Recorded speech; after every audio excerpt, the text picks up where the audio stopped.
Bismillahirrahmanirrahim. Assalamualaikum warahmatullahi wabarakatuh, teman-teman semua. Pada video kali ini adalah video lanjutan dari serial video eh, menganalisis data perkembangan dari coronavirus.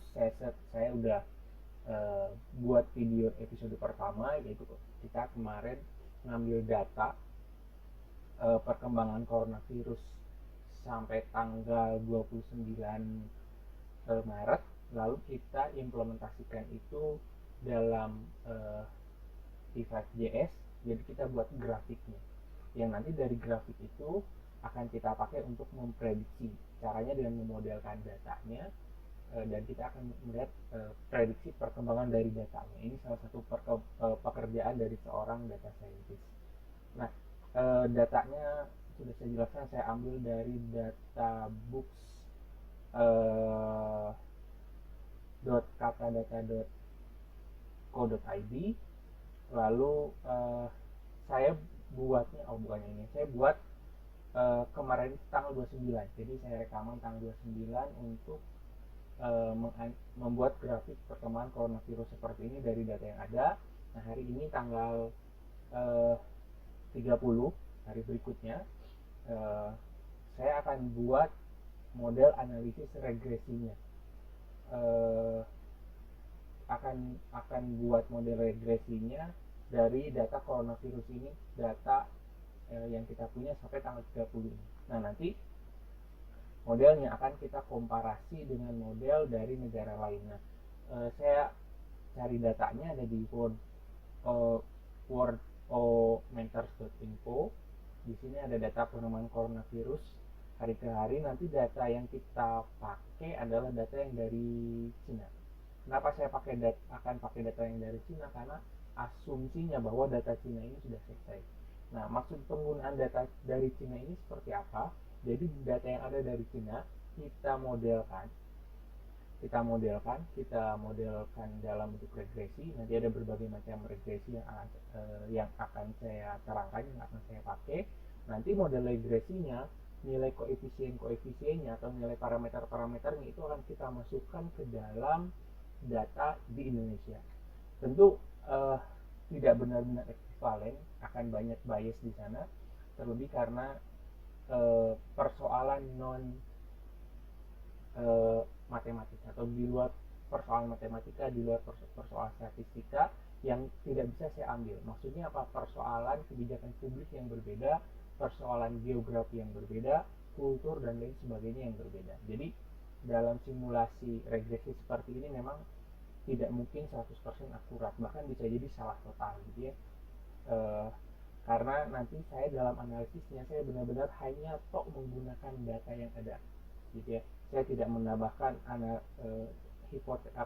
heuristik analisis yang lain seperti bentuk negaranya, kebijakan publiknya seperti apa, fasilitas kesehatannya seperti apa. Itu tidak saya pertimbangkan. Di sini di video ini saya hanya akan menggunakan pure berbasis data. Jadi data to data saja gitu ya. Kalau begitu bisa jadi nggak dipakai dong? Enggak. Nah, sebenarnya penggunaan data ini nanti bisa dipakai untuk menguji kebijakan publik, atau sebaliknya, kebijakan publik yang ada nanti setelah selesai ini apa pengaruhnya terhadap perkembangan datanya gitu ya. Jadi saya harap video ini juga, seri ini tidak selesai di hari ini. Nanti saya akan buat continue analisis datanya dari mungkin minggu ke minggu atau per 2 minggu kita lihat analisisnya.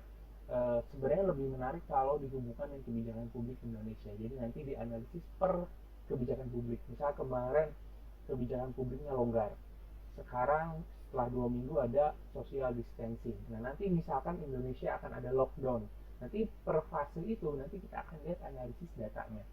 Nah, hanya saja memang hari ini kita baru punya data tercatat dari hari pertama dinyatakan adanya corona di Indonesia, yang waktu 2 orang itu tanggal 2 Maret. Sekarang tanggal 30 Maret. Jadi memang datanya hanya ada segini, nggak jadi soal gitu ya. Jadi jangan kaget misalkan dari hasil prediksinya kira-kira kesembuhan total akan berapa gitu. Nanti kita akan banyak bermain dengan asumsi, tapi ini akan sangat menarik sekali. Nah, jika sebelumnya saya sudah buat simulasi seperti ini adalah simulasi penyebaran coronavirus yang waktu itu sempat viral, lalu saya buatkan codingnya. Dengan coding ini saya bisa mensimulasi berbagai hal gitu ya. Ini saya contoh melakukan simulasi di mana ada social distancing di sana. Di sana ada objek-objek yang merepresentasikan orang yang dia diam di rumah, dia tidak bergerak. Lalu ada grafik di sana, yang hijau ini perkembangan orang yang sehat, yang merah ini perkembangan orang yang sakit, dan yang biru ini perkembangan orang yang sembuh. Gitu ya. Ini sebenarnya bisa kita atur-atur.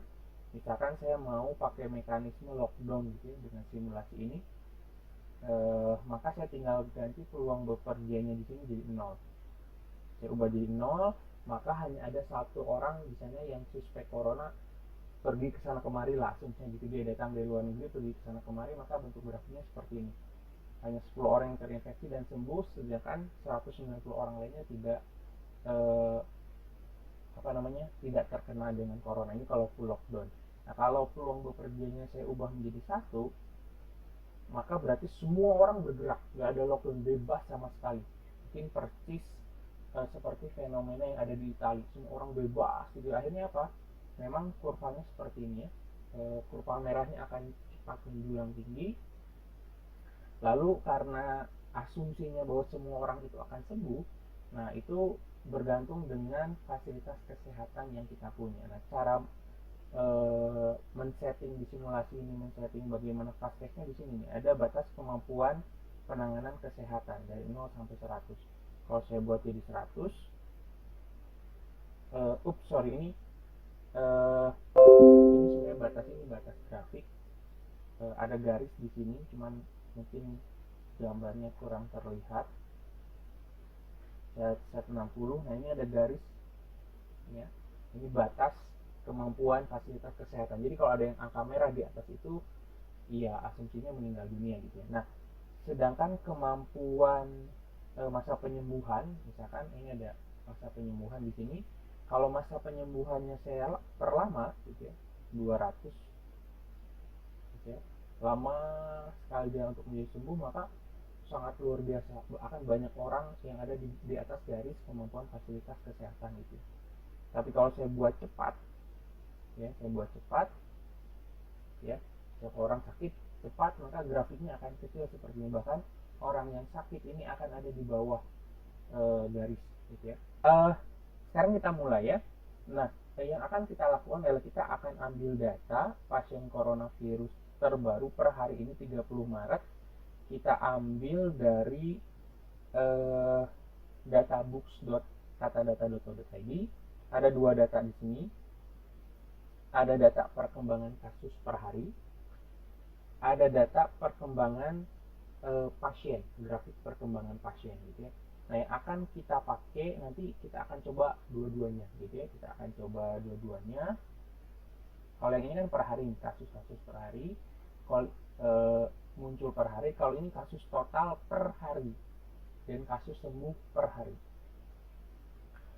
Saya akan pakai yang ini saja gitu, perkembangan kasusnya, total perkembangan kasus setiap harinya gitu ya. Per hari ini, per 30 Maret itu ada 1414 kasus, yang dirawat 1217 pasien. Jadi ada yang sudah meninggal dan ada yang sembuh. Jadi kita download aja di sini Excelnya dari databooks.katadata.co.id, lalu kita buka filenya. Oke, ini data filenya sudah ada. Kita akan dapat data file seperti ini di sebelah sini ya, sebelah sini. Ini data tanggal, ini data dirawat, perkembangan data yang dirawat, ini data yang sembuh, ini data yang meninggal, dan ini data yang total. Nah, yang akan kita pakai itu data perkembangan perawatan. Ini data yang paling besar yang ada di sini. Jadi data sembuh, data meninggal, dan total kasus ini akan kita hilangkan dulu. Nanti teman-teman kalau mau melakukan formulanya bisa teman-teman pakai ya. Oke, ini kita hapus. Nah, setelah itu, karena kita menganalisis perkembangan data perawatan, nah ini dalam analisis regresi itu kita mesti punya dua variabel, variabel X dan variabel Y. Nah, variabel X-nya di sini adalah waktu. Waktunya karena di sini per hari, jadi waktu dari hari pertama, hari kedua, hari ketiga, dan seterusnya. Gitu ya. Jadi ini hari pertama tanggal 2 Maret, dan ini hari ke 2 itu tanggal 3 Maret, dan kita tarik aja langsung ke bawah. Hari ini tanggal 30 Maret tuh hari ke 29 kasus ini terjadi. Nah, tanggal ini kita bisa hapus. Jadi ini adalah hari ini yang akan menjadi koefisien X waktunya, dan akan kita lihat koefisien Y-nya itu yang dirawatnya. Jadi nanti misalkan saya mau prediksi dengan data seperti ini, 1 bulan ke depan akan ada berapa kasus yang terjadi, kan menarik. Nah, oke. Nanti saya akan jelaskan dengan penggunaan dua teknik regresi. Yang pertama ini regresi linear, ini regresi yang paling sederhana, ada di channel YouTube saya, ada 2 video kalau nggak salah tentang regresi linear, silahkan dilihat. Mungkin kalau ada di pojok video sebelah atas ini, nanti saya pasang card di sana. Nah, regresi linear ini seperti apa? Regresi linear ini kita membuat satu buah model dengan dua variabel, yaitu Y sebagai output dan X sebagai input. Lalu kita cari dua koefisien nilai, yaitu nilai C dan nilai M, gitu ya. Konstanta dan M itu gradien kalau dia bentuknya garis. Ingat, regresi linear itu nanti model datanya dalam bentuk garis lurus, gitu ya. Nah, ini ada rumus-rumusnya. Rumus C ini seperti ini, nanti kita lihat aja pas implementasi. Rumus M ini juga seperti ini. Nah, nanti selain regresi linear, saya juga akan jelaskan regresi eksponensial. Regresi eksponensial itu gimana? Ketika grafik datanya meningkat secara tajam, itu regresi eksponensial, gitu ya. Nah, caranya gimana? Apa kita akan pakai coding? Enggak usah. Kita pakai Excel aja. Nah, tapi ada dua aktivitas yang akan kita lakukan. Pertama, kita akan pakai Excel secara step by step, dan nanti terakhir kita akan pakai Excel secara otomatis, karena sebenarnya regresi linear dan regresi eksponensial dan berbagai macam regresi itu sudah ada di Excel, kita tinggal pakai aja gitu. Oke, cuman supaya pembelajarannya lebih menarik, kita step by step. Nah, pertama saya tambahkan satu baris di sini, hari ini sebagai X, jumlah yang dirawat itu sebagai Y. Kita lihat rumusnya. Nah, ini rumusnya. Apa yang kita butuhkan di sini? Ini adalah sigma Y. Kita butuh sigma Y. Karena itu di sini tadi kita butuh sigma Y, kita di bagian bawah aja. Berarti sigma Y itu sum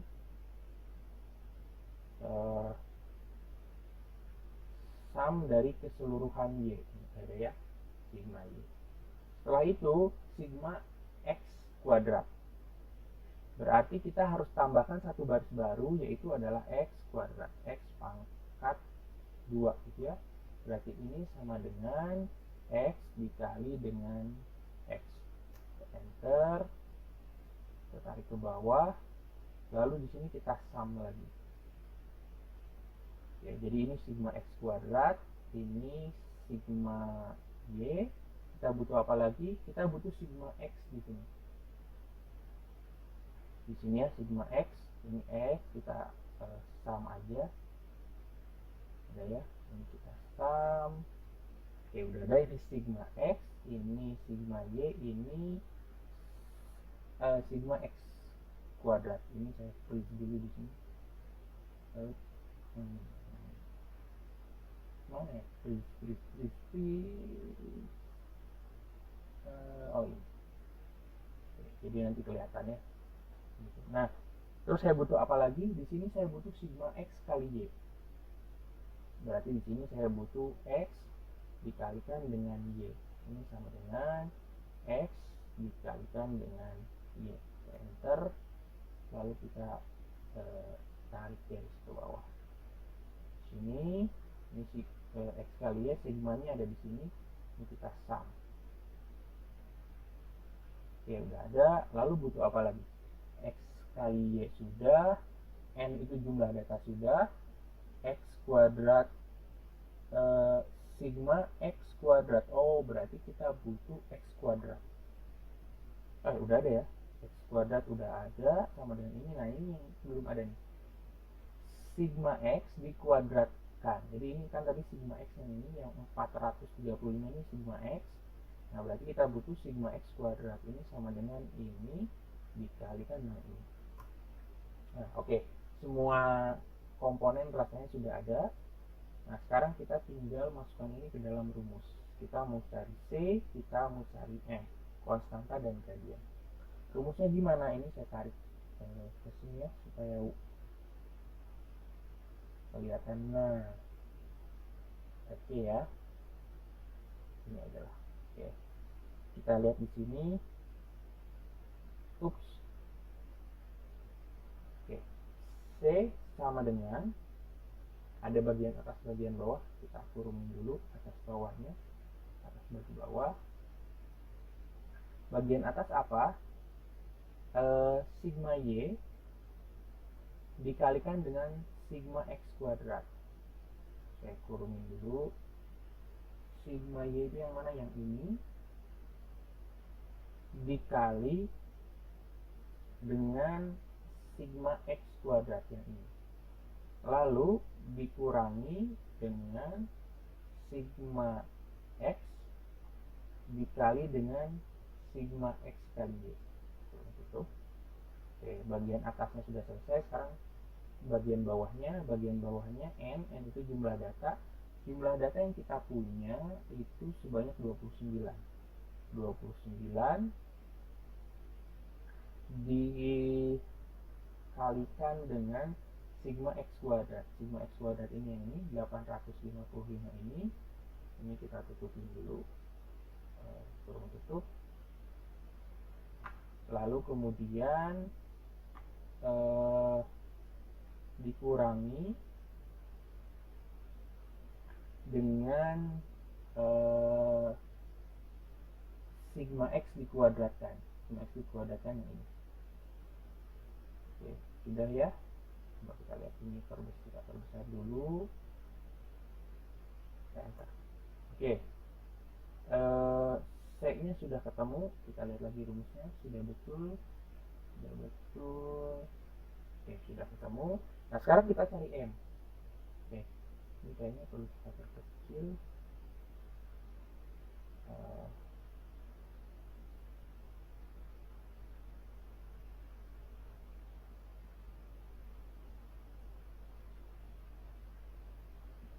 Nah, ya, sekarang kita cari nilai M atau kemiringan dari fungsi Y ini.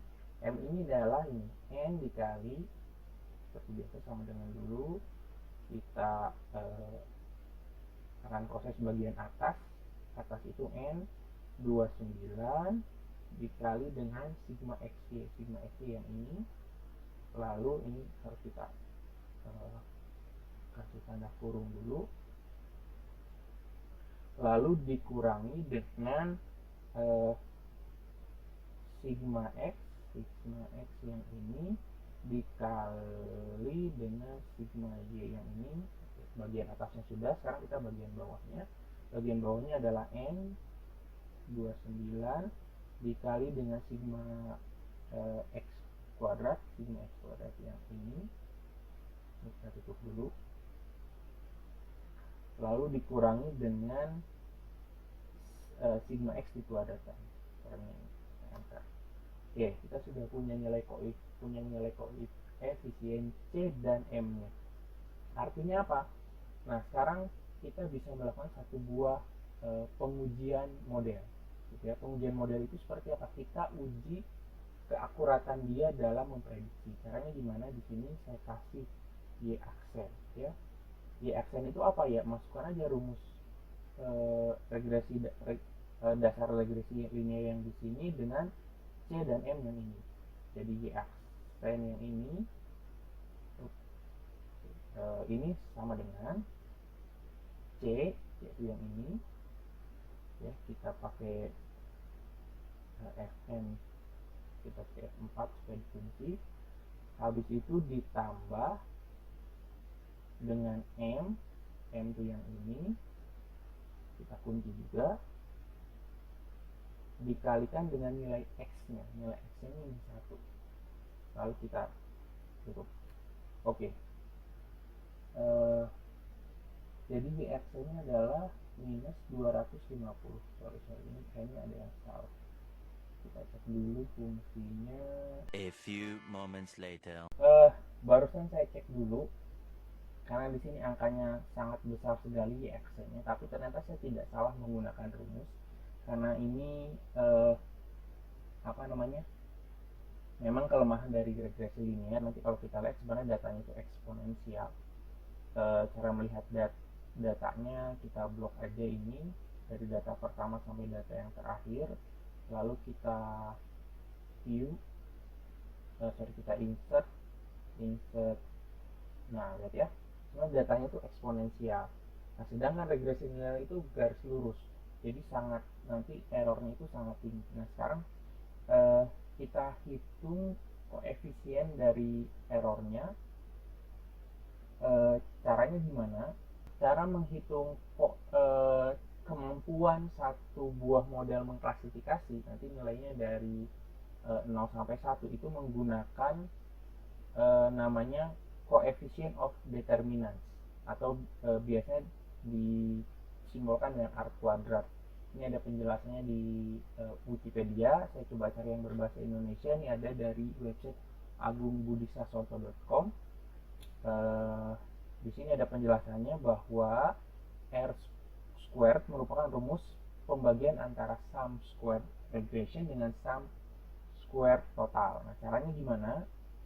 Jadi R kuadrat ini adalah SSR, yang bagian atasnya. SR itu apa? Sigma dari Y prediksi dikurangi Y rata-rata dikuadratkan dibagi dengan sigma dari Y aktual dikurangi Y rata-rata.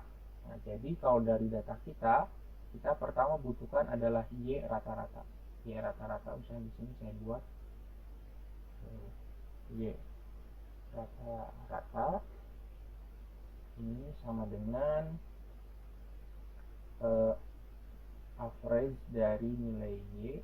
Saya blok nilai Y sampai sini, sampai 29. Jadi Y rata-ratanya segini. Lalu kemudian saya akan hitung SSR. SSR itu apa tadi? SSR adalah sigma dari Y prediksi dikurangi Y rata-rata. Jadi di sini SSR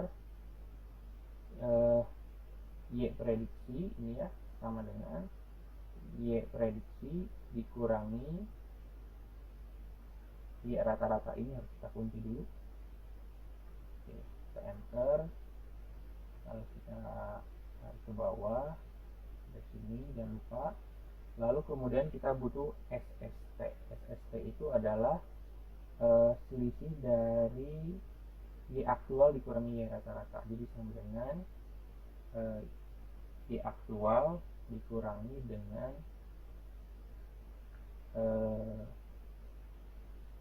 Y rata-rata. Di sini ini harus kita kunci dulu. Ya, ditekan F4 di keyboard, jadi terkunci si rata-ratanya. Ini kita tarik lagi ke bawah, lalu setelah itu kita sum. Ini sumnya tadi ada di sini, kita sum ke sini dan kita sum ke sini. Ini udah betul. Oke, udah betul. Oh sorry, ini sigmanya itu hasil kuadrat ya, sigmanya itu hasil kuadrat. Jadi hasil kuadrat antara ini Y prediksi dikurangi Y rata-rata dikuadratkan dulu. Berarti kita butuh fungsi power di sini. Powernya kalau pangkat 2 itu berarti power 2. Kita enter, lalu kita tarik aja, kita klik 2 kali di sini, dia langsung ke bawah berubah, kecuali sumnya ini ya. Kita harus pilih sumnya. Yang SST pun juga sama. Ini harus kita pakai fungsi power di sini. pangkat 2 maksudnya. Kita enter. Oke, udah ada ke bawah. Nah, di bawah ini kita sum. Di ini sama dengan sum ke atas. Oke, ini sum, ini kita sum. Nah, berarti R-nya, R kuadratnya itu sama dengan SSR dibagi dengan SST. Nah, 0,82. Jadi semakin besar itu semakin mendekati angka 1, berarti kemampuan sistemnya semakin bagus. Itu hasil yang kita pakai dengan menggunakan regresi linear gitu ya. Ini model variabelnya konstantannya sudah kita dapat dan M-nya sudah kita dapat, lalu kemudian nilai R-nya juga kita sudah dapat, kita buat ya, karena ini yang kita perlukan sebenarnya. Kalau di rata-rata ini pelengkap ya. Jadi ini kita sudah dapat, kita sudah selesai melakukan analisis regresi gitu ya. Sebenarnya bisa dicek dengan mean square error dan lain sebagainya, tapi saya lebih cenderung menggunakan coefficient of determinant untuk melihat kemampuan sistemnya. Jadi saya lebih cenderung menggunakan coefficient of determinant. Jadi semakin bagus model itu memprediksi, maka nilainya semakin besar, angkanya dari 0 sampai dengan 1. Dari hasil regresi linear kita, ini contekannya. Nah, dari hasil regresi linear kita dapat nilai coefficient of determinant 0,82. Kenapa nilainya nggak begitu optimal? Karena kita menggunakan regresi linear yang bentuknya garis lurus, lalu kemudian untuk memodelkan data yang bentuknya eksponen tadi sudah kita lihat ya. Nah, sekarang karena hal tersebut, nah kita coba bandingkan metode lain, yaitu adalah regresi eksponensial. Bentuknya seperti ini. Yang akan kita cari adalah nilai alfa dan nilai beta-nya di sini. Nah, cara mengerjakannya regresi eksponensial ini sederhana dan mudah sekali.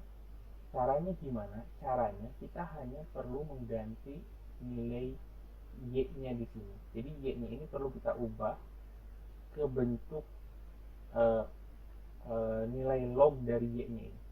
Jadi gimana? Jadi ini kita copy data utamanya, kita buat di sebelahnya sini, sudah ada. Nah, si y-nya ini bukan data murni y yang mau, data murni dari y yang asal. Ini kita tinggal ganti sama dengan di sini ada ln natural log atau log 10 dari y-nya, sama dengan log natural dari nilai y-nya. Kita dapat nilai y-nya, ini tinggal tarik ke bawah. Oke, nilai log naturalnya sudah dapat. Nah, setelah itu stepnya sama dengan cara regresi linear yang tadi. Ini kita tinggal copy aja, kita pindahkan ke sini. Kita copy dulu yang ini, yang apa namanya, x kali y ini kita copy dulu. X kuadrat dan x kali ini kita copy. Ini fungsinya udah benar, x kuadratnya udah benar, ini tinggal kita tarik ke bawah. Nah, sudah. Setelah itu kita butuh sum di bagian bawah. Semua sum aja kita ambil lah. Nah, walaupun ini belum ada. Nah, setelah itu adalah kita perlu mencari nilai C dan nilai M. Kita tinggal copy, kita pindahkan ke sini sejajar. Oke. Ini nilai x kuadratnya belum ada ya. Nilai dari sigma x dikuadratkannya belum ada. Ini sama dengan sigma x kali dengan sigma x, sama sih dengan ini. Oke, lalu setelah itu kita melakukan analisis prediksi nilai y. Nah, nilai y nya itu berdasarkan fungsi koefisien yang ini. Jadi caranya adalah 1 hour later. memang ya barusan. Oke, kita terakhir sudah dapatkan nilai c dan m untuk fungsi eksponensial yang kita mau. Setelah itu masing-masing dari ini kita eksponenkan gitu ya. Nah, sekarang kita akan mencari koefisien R-nya seperti yang tadi regresi linear. Ini untuk regresi eksponensial. Nah, y aksen sama dengan caranya sama seperti yang tadi. Y aksen adalah nilai c, ini kita kunci, ditambah dengan nilai x dikali dengan nilai m. Ini kita pakai kurung untuk memastikan operasinya benar. Lalu nilai m nya kita kunci fn f 4 enter. Lalu itu kita tarik ke bawah. Kita sudah dapatkan nilai seluruh di aksennya. Setelah itu kita tulis, kita cari SSR nya. Caranya kita ambil aja dari sini, kita copy, kita paste ke sini. SSR adalah selisih dari M aksen dikurangi dengan rata-rata dari Y.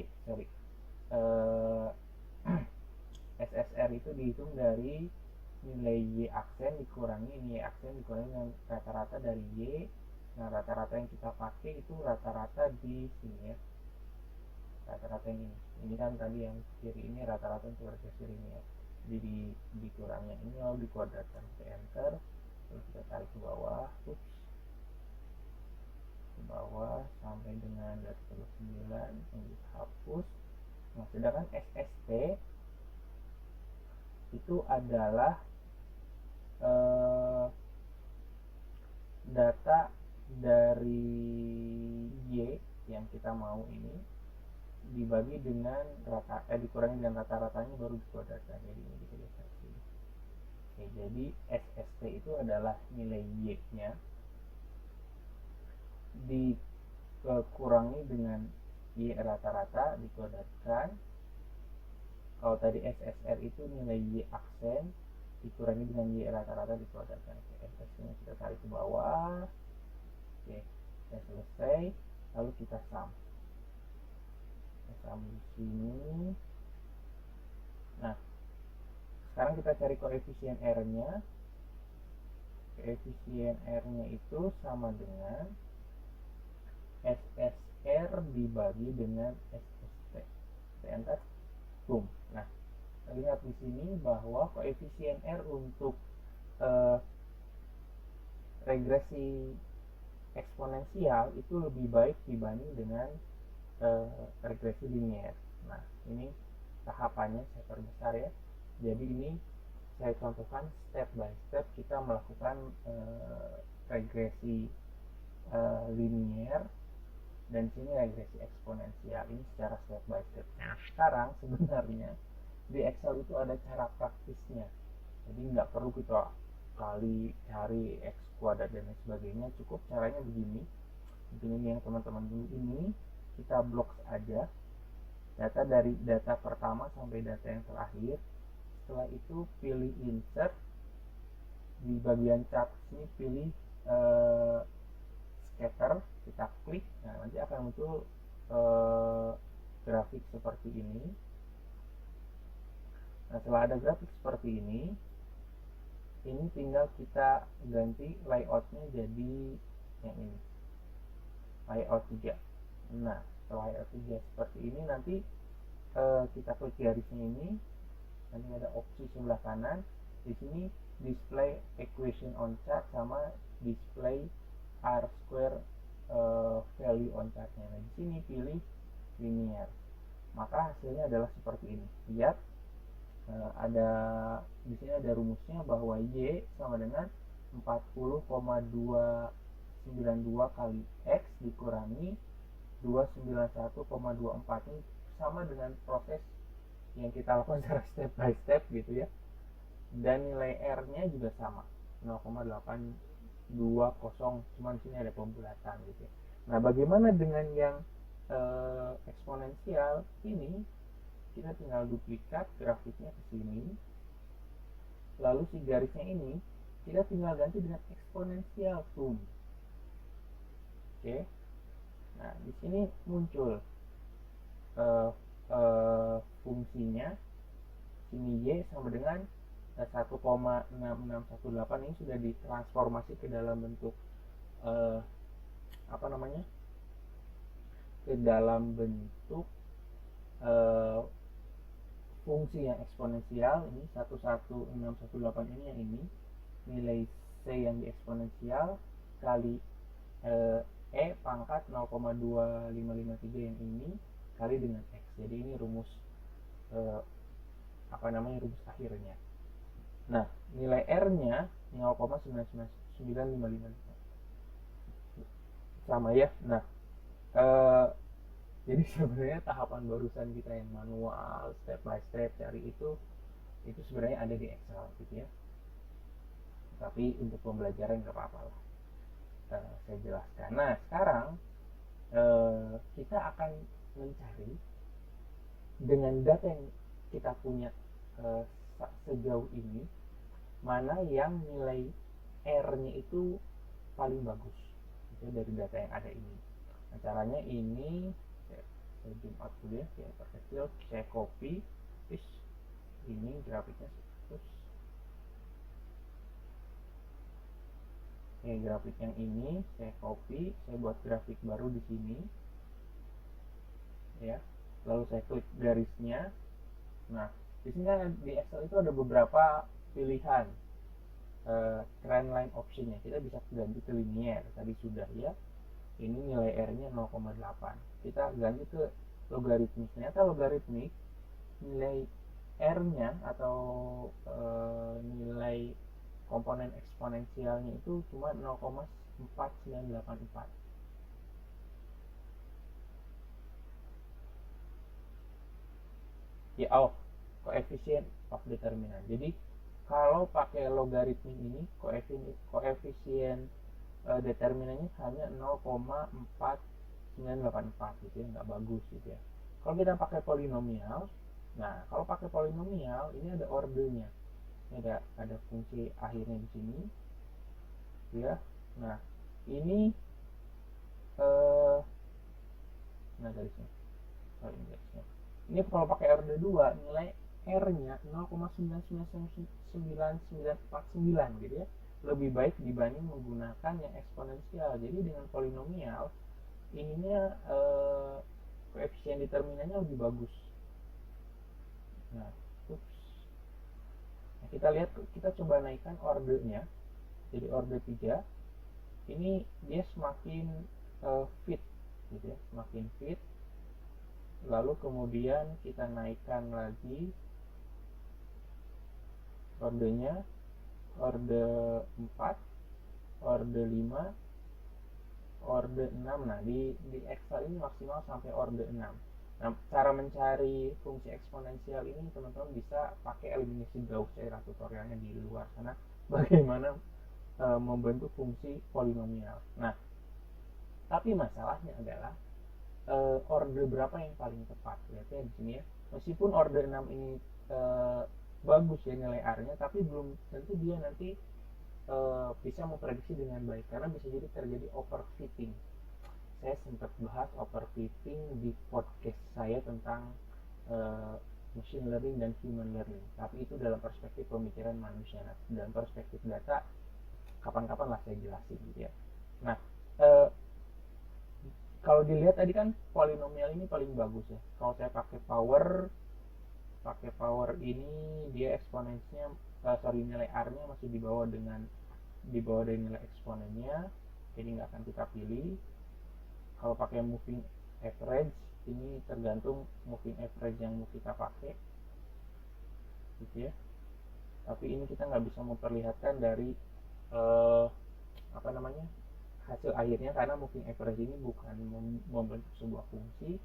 Jadi opsinya tadi polinomial yang paling tepat. Nah, tapi polinomial order berapa yang sebenarnya menggambarkan keadaan yang sebenarnya. Nah, karena data Indonesia ini belum utuh, belum lengkap, nah kita perlu melihat data tren negara yang sudah selesai. Nah, negara yang sudah selesai contohnya Cina gitu ya, ini dianggap sudah selesai, kasusnya 81.000, yang matinya 3.000. Ini yang recovery-nya mungkin selisihnya ada beberapa yang masih sakit. Kalau kita lihat bentuk data kasusnya ini seperti ini ya, naik terus dia mendatar, naik mendatar gitu ya. Jadi ini ada berapa lengkungan, 1 dan 2, ada 2 lengkungan, berarti sebenarnya dia eksponensial pangkat 3 ya. Ingat, 1 lengkungan ke atas, kalau 1 lengkungan ke sini ini masih eksponensial order 2, lalu dia ada melengkung ke kanan dan trennya kemudian cenderungnya lurus. Jadi sebenarnya eksponensial ordernya 3 gitu, itu menurut saya. Jadi yang paling tepat ini eksponensial ordernya 3 gitu ya. Karena kalau pakai eksponensial order 4, grafiknya nggak akan begini. Ini naik ke atas, ini ke kanan, ini sebenarnya cenderung ke bawah ya, nanti dia ke atas lagi gitu ya. Jadi dari atas ke gitulah, seperti huruf W gitu. Sedangkan kalau ini kan seperti huruf S, jadi tiga order sebenarnya. Dan kalau lihat di sini dari analisis yang kita pakai tool Excel ini, antara order 2 dan order 3 itu memang ada peningkatan. Karena memang ini untuk datanya Indonesia gitu ya. Nanti next di video selanjutnya saya akan analisis untuk datanya Cina mungkin ya. Nah, jadi saya akan pakai dulu yang order 2. Pakai dulu order 2 supaya tidak terlalu overfit. Karena sebenarnya ini datanya akan ke kanan gitu ya. Saya akan pakai dulu order 2 karena ini cukup bagus si R-nya ini ya, walaupun real datanya mungkin sebenarnya order 3. Oke. Kalau gitu saya pakai 2 aja lah di sini. Di sini kita pakai yang ini, kita ganti menjadi polinomial order 3 dan fungsinya ada di sini. Nah, setelah kita melakukan semua ini, apa sih gunanya gitu? Ini semua gitu ya. Gunanya adalah kita mau memprediksi kira-kira next besok nih tanggal 31 gitu ya. Mungkin video ini juga diuploadnya tanggal 31, kira-kira berapa kasus yang akan terjadi. Oke, kita coba dengan semua fungsi yang ada ya. Ini prediksi saya, nanti kita cek sebenarnya nanti akan ada berapa. Sekarang kita coba dengan regresi linier yang ini ya. Ini saya copy, saya pindahkan ke sini ya, ini ya rumusnya di sini. Lalu saya akan prediksi besok tuh berapa ya. Ini prediksi yang A ya, dengan rumus yang ini. Berarti besok itu sama dengan angkanya yang ini. Bisa dipasang, oh ini nggak bisa ya, sorry. Ini kita copy dulu, ini sama dengan besok, ini kita coba ke sini. Nah, si X nya kita ganti dengan besok itu hari keberapa. Besok itu adalah hari ke-30. 30.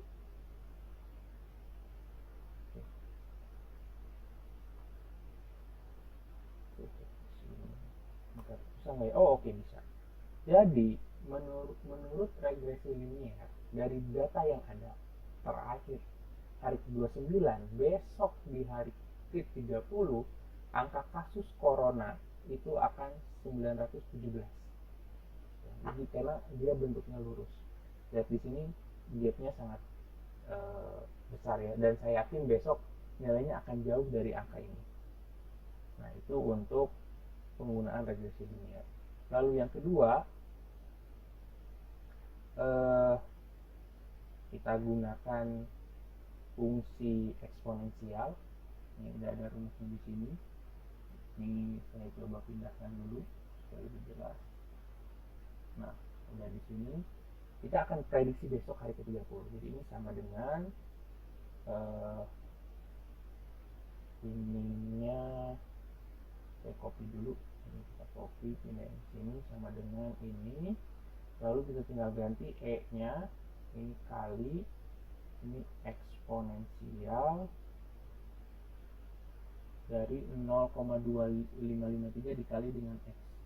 Dikali dengan X besok. X-nya itu adalah hari besok, hari ke-30. Enter. Ups. Nah, jadi besok ini ada koma di sini ya. Padahal kan jumlahnya tetap orang gitu, tapi kalau ada koma nggak apa-apa lah. Jadi menurut prediksi menggunakan model eksponensial, besok hari ke-30 akan ada 3.522 kasus kalau kita bulatkan ya. Kita bulatkan aja. Nah, itu menurut model yang eksponensial. Sekarang kita pakai model yang C, model yang polinomial order 2. Ini ya, yang order 2 yang ini. Jadi ini kita copy, kita pindahkan ke sini. Ups, udah ya, ada di sini. Lalu kita buat perhitungan di sini sama dengan ini, kita paste ke sini, kita ganti X-nya. Ganti X-nya di sini dikali X kuadrat. Besok itu hari 30 kali 30 aja lah, harus pakai power. Ini yang pertama 30 kali 30. Lalu yang ini X-nya kita ganti dengan 30 kali 30. Udah selesai, kita enter. Boom. Nah, jadi menurut model polinomial order kedua dari data yang ada, besok hari ke-30 itu akan ada 1.303 kasus corona di Indonesia. Nah, sekarang kita coba yang D, yang menggunakan eksponensial polinomial order 3. Ini kita pindahkan ke sini. Ini lebih panjang rumusnya. Ini sama dengan pindahkan ke sini. Nah, kita tinggal ganti X-nya. Ini X-nya pangkat 3 dikali 30 dikali 30 dikali 30. Kita kurung di sini, make sure operasinya benar. Yang ini X-nya pangkat 2 dikali 30 dikali 30. Yang ini ada X di sini dikali 30. Kita kurung di sini. Oke. Nah, menurut model X polinomial order 3 gitu ya, besok hari ke-30 corona di Indonesia akan ada kasus sebanyak 1.379 kasus. Ini kita bulatkan ya, nggak mungkin ada kasus cuma ada kasusnya koma gitu ya. Nah, ini bagaimana kita memprediksi masa depan dengan data yang kita punya. Jadi kita dari data yang ada kita modelkan ke berbagai model pendekatan regresi. Saya pakai 4 regresi di sini, ada 2 regresi yang saya contohkan bertahap, jadi videonya panjang nggak apa-apa. Tapi sebenarnya di Excel sudah ada, jadi sebenarnya analisisnya mudah ya. Dan data yang saya pakai ini adalah data kasus dirawat. Nah, gimana jadinya? Nah, jadi seru kan? Kalau kita memprediksi kesembuhan, ya. Jadi kira-kira besok ada berapa banyak yang sembuh, atau kita memprediksi kematian, dan tinggal masukkan ke sini berapa besok yang kira-kira meninggal. Jadi ini memprediksi sesuatu tentu bukan berarti mendoakan orang besok meninggal sejumlah sekian, bukan, tapi dari data kita coba prediksi besok yang meninggal sekian. Atau kita mau prediksi kira-kira kapan Indonesia terbebas dari corona. Nah, tentu tergantung dari skenario yang akan kita pakai. Maksudnya skenario yang akan kita pakai itu gimana? Jadi skenario penularan seperti apa? Contoh misalnya gini, kita harus kemarin menggunakan model imunitas komunitas ya, herd immunity gitu. Jadi seluruh orang harus kena dulu, baru nanti coronanya akan selesai, kasusnya selesai. Nah, berarti semua orang kena itu berarti 270 juta gitu ya. Warga Indonesia itu berapa sih? Saya cek dulu ya. Jumlah penduduk Indonesia 264 juta orang. Jadi 240 juta orang itu harus terkena kasus dulu. Nah, kita bisa pakai model yang ini. Nah, caranya kita cari X itu yang mendekati ke berapa tadi? Cari X gitu ya, yang si Y-nya itu mendekati 264 juta. Ini tahun 2017. Kita cari X. Nah, kita mau pakai fungsi yang mana gitu ya. Kita mau pakai misalkan yang D lah ya, ini ya, yang nilai R-nya paling besar. Jadi kita mau pakai fungsi yang ini. Jadi di sini kita akan kita X, ini kita Y. X itu apa tadi?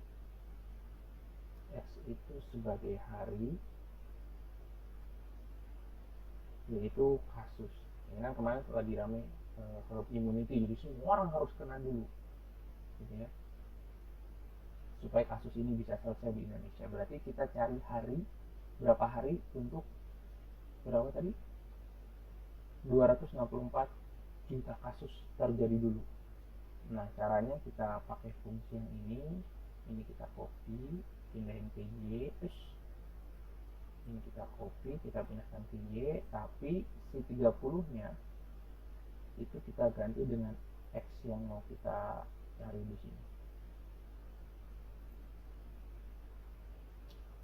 Sangat membosankan, sedikit nggak salah.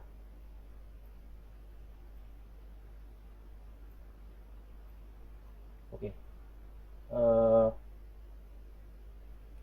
Nah, ini udah errornya.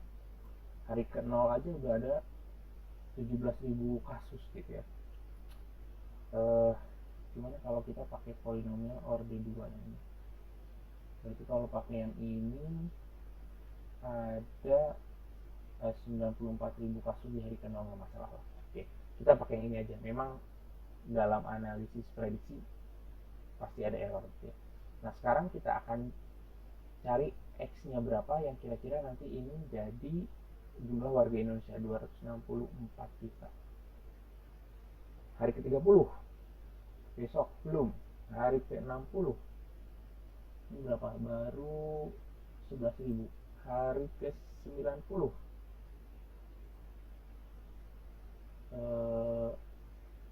belum juga.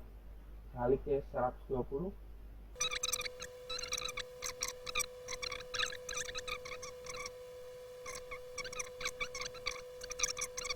2 hours later.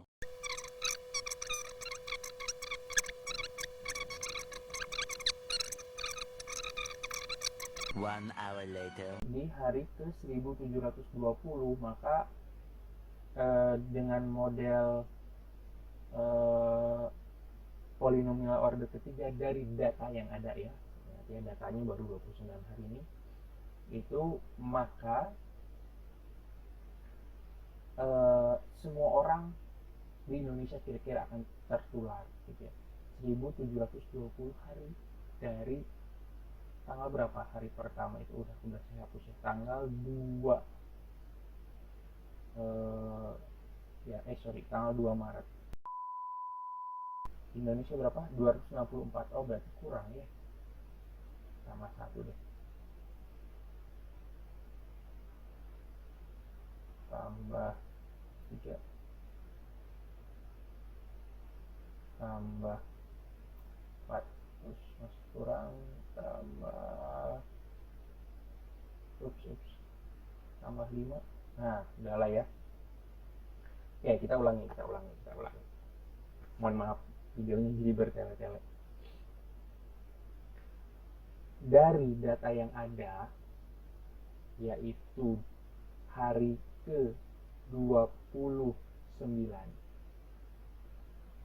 dilakukan pemodelan menggunakan regresi polinomial orde ketiga atau 3 orde,